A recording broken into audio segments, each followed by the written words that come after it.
What is the difference between a heart attack and sudden cardiac death or sudden cardiac arrest? Well, when you have sudden cardiac arrest or sudden cardiac death, you die right away. But when you have a heart attack, you may not die right away. It's usually involving an obstruction in the coronary artery that goes to the heart muscle itself. But with these other conditions, the electrical system of the heart just shuts down. And for the majority of the time, it's called idiopathic, which means they don't know what causes it. So I want to talk about the relationship between omega-3 fatty acids and the electrical system of the heart, as well as how you can use fish oils to decrease the risk of sudden cardiac arrest or death. So what is so special about these omega-3 fish oils that you keep hearing about over and over and over, and how do they help you as far as the heart function? Well, first of all, they have several properties that involve the heart. They're antiarrhythmic, which means they help the heart stay in rhythm. They're anti-inflammatory, which anytime you reduce inflammation to the heart, you're going to help the heart function. And if the inflammation goes too long, you can get fibrosis to the heart.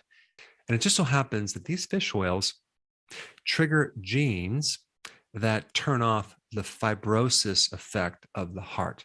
Fish oils are also anti-thrombotic, which means that they inhibit this thrombus or this clot formation.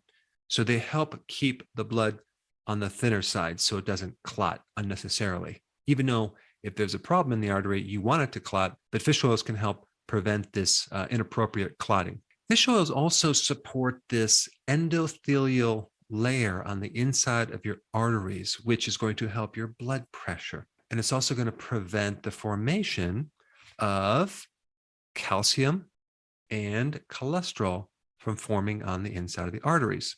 But despite all that, I think the biggest benefit that fish oils can do for your heart is make your cell membranes very fluid and less rigid. If we take a look at the opposite of omega-3, we're dealing with omega-6 fatty acids, okay? And that would be all the seed oils, the vegetable oils, the soy oil, the cottonseed, safflower, sunflower oil, peanut oil. All these oils invade the cell membrane and make them more rigid. It's extremely important that you have the ratios of omega-6 to omega-3 correct. And they really should be like a 1-to-1 ratio. An average person in the US has like a 15-to-1 ratio to omega-3 fatty acids. And so you can imagine the stiff arteries. You can imagine all the other problems that occur with these omega-6, increasing insulin resistance, increasing the risk of obesity, increasing the risk of getting a fatty liver, and the list goes on and on and on. So based on that data, you might think, well, okay, I'm doing fish oils, I'm doing supplements each day, I'm fine. But what you may not know is there's a lot of the hidden sources of omega-6 fatty acids. And this, omega-6 fatty acids compete with omega-3. So the more that the omega-6 are in the diet, the less you're going to get of the omega-3. So if you're doing both of these at the same time, you're really nullifying the effects of omega-3. And this is very important to know. So let's go through some of the foods or the hidden foods that are high in omega-6. Well, you have all the animals that are fed grains, okay, like the commercial chicken, the commercial chicken eggs, grain-fed beef versus the grass-fed beef. All of these are very high in omega-6. All the grains, the bread, the pasta, the cereal, the crackers, very high in omega-6. Most of the nuts are high in omega-6, except for walnuts do have a precursor to the omega-3 fatty acids. And then what about all the salad dressings? Try to find a salad dressing that does not have vegetable oil. You want to make your own out of extra virgin olive oil and vinaigrette. Then we have the condiments like mayonnaise. Okay, that's usually made out of soy oil. Try to find a mayonnaise that doesn't have omega-6 oils. What about hummus, right? You buy hummus to dip your cucumbers. I mean, it's very difficult to find hummus without omega-6 oils. For some reason, they just don't add the olive oil in the recipe. Well, I know the reason is just because it's too expensive, but you want hummus with extra virgin olive oil, not soy oil or safflower oil.